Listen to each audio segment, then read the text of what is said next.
안녕하세요. 사랑하는 나그네 교회 교우 여러분, 그리고 하나님의 말씀을 즐거운 마음으로 함께 읽어가는 그리스도 안의 형제 자매된 교우 여러분.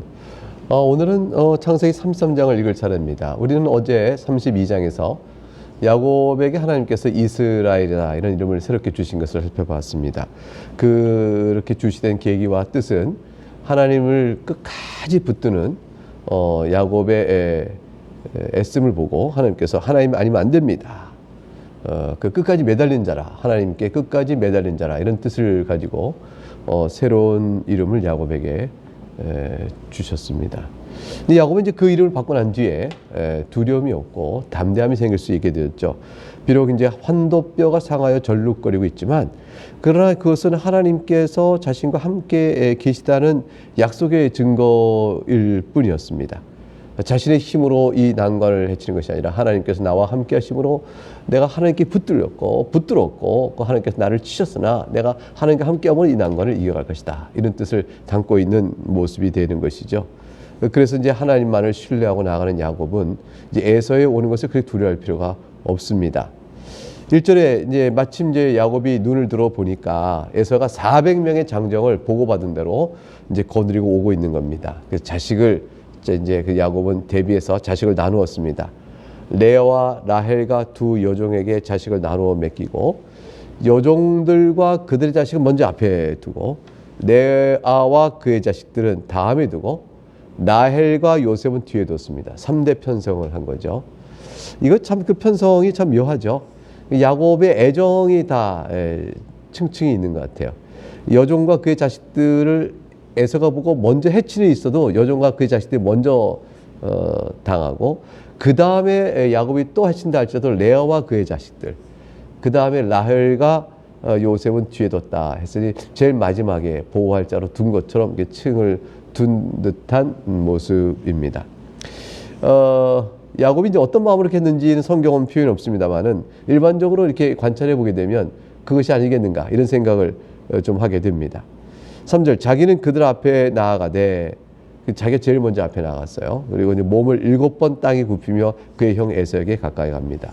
7번을 땅에 굽혔다는 것은 에서에 대한 극진한 겸비한 모습이죠. 절대적인 용서를 구하는 모습이라고 볼 수 있어요. 7이라는 것은 이제 완전수잖아요. 그러니까 존경과 예의를 더할 수 없이 야곱이 에서에게 했다. 이것은 이제 야곱이 에서가 무서워 살아남기 위한 비겁한 그의 굴종적 모습을 보였다는 차원을 볼 것이 아니고, 이제 야곱은 사람이 바뀌었어요. 그런 면에서는 이제 에서에 대해서 진정한 화해를 원한다는 모습으로 진실하게 이렇게 엎드려 존경을 표했다, 이렇게 볼 수 있죠.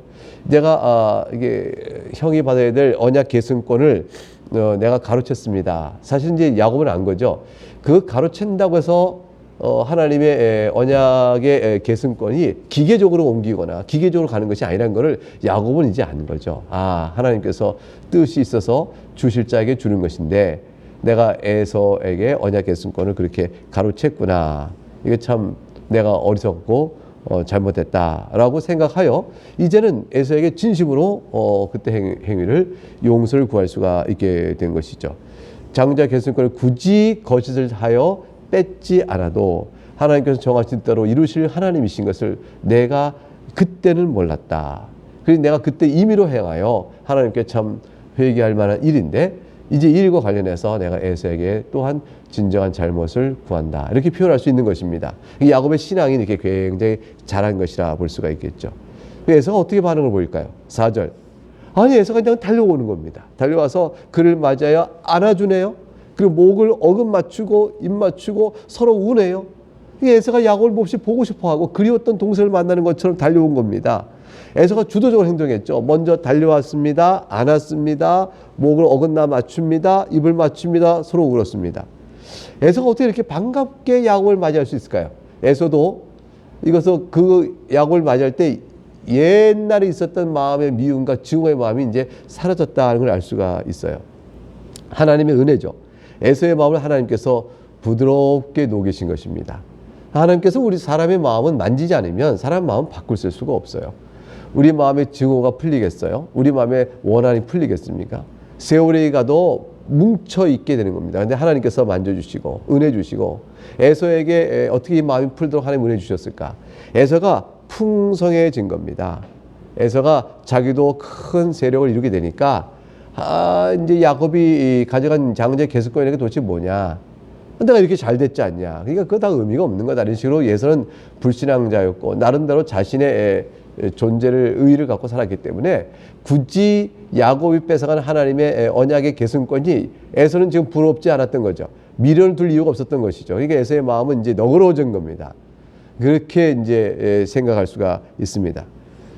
그리고 이제 그래서 이제 하나님은 에서를 이렇게 마음을 누그러지게 하신 것은 또 일정한 에서의 만족을 주고 하신 것은 야곱을 안전하게 보호하시고자 하는 언약 계승권자를 향한 하나님의 특별한 뜻이에요.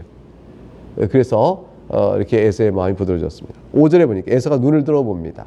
보니까 여인들과 자식들을 보고 묻습니다. 너와 함께한 이들이 누구냐? 야곱이 이르되 하나님이 주의 종에게 은혜로 주신 주의 종, 야곱 에서의 종이라고 자기를 낮추고 계속 말하죠. 하나님이 저에게, 즉 에서 주의 종, 주님이신 에서의 종인 나에게 은혜로 주신 자식들입니다. 에서가 이 말을 처음에 던졌던 것은 참 이건 야곱에게 큰 안도의 말이에요. 네가 내 장자권을 다 빼앗고 이제 왔구나. 내가 너 오기를 오냐 기다렸도다. 이렇게 물어봤다면 얼마나 놀랐겠어요. 그런데 이제 가족들의 관심을 표명하였던 것은 에서의 마음이 야곱을 향해서 형제애로 대하고 있다는 사실을 알 수가 있겠죠. 6절. 그러자 이제 그때 여종과 그의 자식들이 나와서 절을 합니다. 야곱이 에서가 기분이 좋았겠죠. 7절. 레아도 그의 자식들과 더불어 나와서 또 절을 합니다. 그 후에 요셉이 라헬과 더불어 나와서 절합니다. 에서가 이제 8절에 이르죠. 또 내가 만난 바 이 모든 양떼, 소떼 이거 다 뭐냐? 무슨 까닭이냐? 야곱이 이르되 내 주께, 즉 형님께 은혜를 입으려 함이니이다. 에서가 그 말을 딱 듣고 아니다. 그 나에게 주려 한 그 형님께 드리려 합니다. 이런 뜻이죠. 형님께 은혜를 입으려 합니다. 하는 것은 이걸 드려서 형님의 은혜를 입고자 합니다. 이러니까 이제 에서가 말합니다. 내 동생아, 나 있는 게 족하다. 네 소유는 네게 둬라. 내가 얼마큼 이제 충분히 내가 부자다. 이런 얘기죠. 그러니까 에서가 400명을 거느리고 올 정도로 부유한 사람이에요. 자기 밑에 400명의 사람, 그 400명 뿐이겠어요? 자기 이제 본거지에 또 사람이 더 있겠죠? 그러니까 에서가 나름대로 에돔 족속의 조상으로 풍성하게 자기가 성가를 이뤘습니다. 그러니까 하나님께서 다 주신 거예요. 하나님 계획 가운데 있는 겁니다. 이때를 위함이죠. 에서가 이때 만일 들에서 아직 몇 사람을 데리고 뭐 몇몇 사람이 들에서 도둑질하고 강도질하고 먹고 사는 사람이 있었다면 야곱이 올 때 이 많은 떼와 가족을 보고 가만히 있었겠어요. 니누마 이렇게 할 텐데 에서가 그러기에는 이미 마음이 넘치게 부유했습니다. 네 소유는 내게 둬라. 에서가 여유를 보였죠. 10절에 야곱이 말합니다. 그럼 야곱이 형님도 굉장히 성공하셨군요. 이제 그러면 저가 드린 것이 보잘것없겠습니다. 그럼 제가 형님이 그러시니까 물리겠습니다. 이렇게 말하지 않습니다. 10절에 야곱이 말합니다. 그렇지 아니하이다. 내가 형님의 눈앞에서 은혜를 입어 싸우면 청하건대 내 손에서 이 예물을 받으소서. 내가 형님의 얼굴을 배운즉 하나님의 얼굴을 본 것 같사오며 형님도 나를 기뻐하심이니이다. 야곱이 강권합니다. 아닙니다. 받으소서. 형님의 얼굴을 배운즉 하나님의 얼굴을 배운 것 같다는 것은 기쁨이 그렇게 큽니다 라는 뜻이 첫 번째 되어지죠. 두 번째는 그렇게 하나님을 배웠고 나면 죽어야 됩니다. 근데 형님이 얼굴을 배는 것이 하나님의 얼굴을 배는 것이 기쁜데 형님이 나를 이렇게 따뜻하게 대해주니 내가 죽지 않고 살아난 자가 되었습니다. 그래서 얼마나 기쁜지 모르겠습니다. 하나님을 배웠고도 산 자의 기쁨이 이와 같을까요? 이런 의미도 있는 거죠. 그러니까 에서를 배움이 하나님 배운 것처럼 기쁩니다 하고 큰 기쁨을 설명하고 하나님을 배우면 사람이 죽게 되는데 하나님 얼굴 배웠고도 산다면 얼마나 그 자가 기쁠까요? 제가 형님을 배웠고 이렇게 형님이 저를 따뜻하게 대해주니 저는 큰 형님께 잘못을 한 자인데 죽어야 할 자인데 따뜻하게 대해주니 제 마음에 넘치는 기쁨이 있습니다. 그러니 하나님, 형님, 제가 형님께 드리는 이 예물을 받아 주소서. 이게 이제 이건 화해의 증거가 되잖아요. 에서가 이걸 받아주면 결국은 야곱과 에서 사이에 화해가 됐다는 이제 증거가 되는 것이니까 이제 야곱은 강권하여 계속 말하게 되어지죠. 11절에 하나님이 내게 은혜를 베푸셨고 내 소유도 조카오니 청하건대 내가 형님께 드리는 예물을 받으소서 하고 그에게 강권합니다. 그래서 에서가 받습니다. 이게 이제 사실 옛날에 이 동방 지역 쪽의 사람들은 특히 가나안 지역 사람도 마찬가지고 저희 뭐 동양도 마찬가지고 우리나라 마찬가지지만 아닙니다 하지만 주면 그러면 그렇게 말씀하시니 제가 마지못해 받습니다라고 해서 서로 아이고 그럼요 제가 강권하니까 받으시는 겁니다 해서 받는 자의 채통과 예를 세워주면서 주고받고 하지 않습니까? 지금 사실 뭐 야곱도 우리로서는 이해할 법하죠. 야곱은 그래서 강권하고 에서는 그 마음에 기쁘게 강권하니 내가 뭐 전혀 괜찮다 나도 충분하다 하지만 받는 형태가 되어졌습니다. 에서가 나름대로 호의를 베푸고자 합니다. 12절에 그래서 이릅니다. 자 이제 여기 떠나자. 이제 내가 너와 동행하겠다.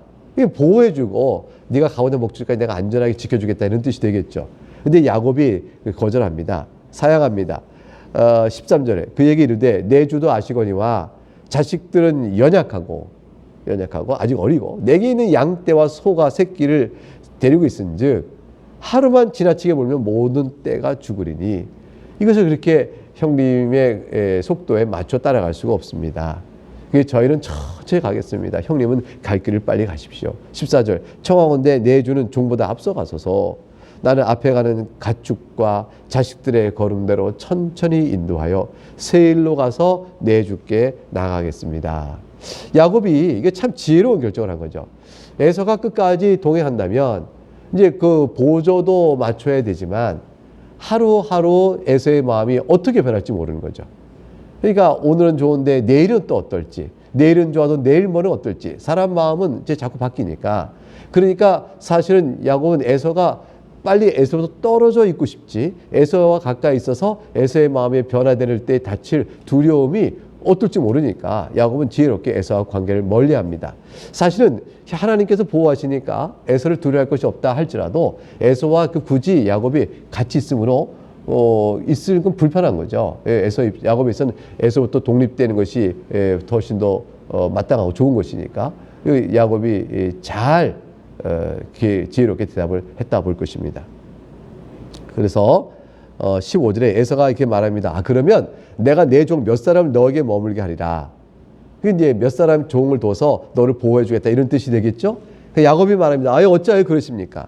나로 내 주께 은혜를 얻게 하소서 하며 그래서 사양합니다.